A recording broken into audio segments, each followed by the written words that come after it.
నమస్తే, నేను Yashoda. Welcome to Pallavi TV. Pahalgam ఉగ్రదాడికి ప్రతీకారంగా పాకిస్తాన్ పై భారత్ దాడుల పరంపర కొనసాగిస్తూనే ఉంది. ఆపరేషన్ సింధూర్ పేరుతో మొత్తంగా 9 ఉగ్ర స్థావరాల్ని నేలమట్టం చేసి 100 మందికి పైగా టెర్రరిస్టుల్ని ఖతం పట్టించిన భారత ఆర్మీ తాజాగా లాహోర్లోని పాక్ ఎయిర్ డిఫెన్స్ సిస్టమ్ పై దాడి చేసింది. పాకిస్తాన్లోని ఆయా ప్రాంతాల్లో మోహరించిన గగనతల రక్షణ వ్యవస్థల్ని భారత సైన్యం లక్ష్యంగా చేసుకుంది.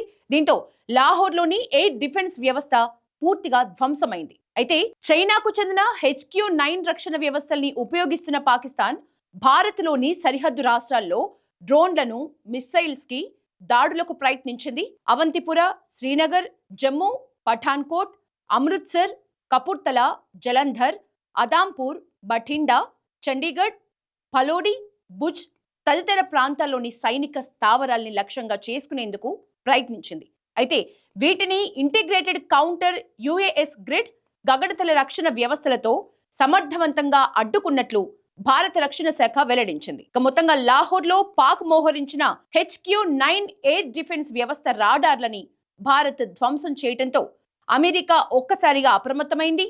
తమ దేశ పౌరులందరూ ఎవరైనా ఉంటే గనక వెంటనే లాహోర్ని విడిచి వెళ్లిపోవాలని అడ్వైజరీ జారీ చేసింది. ఈ మేరకు పాక్లో అమెరికా దౌత్య కార్యాలయం ఒక ప్రకటన విడుదల చేసింది.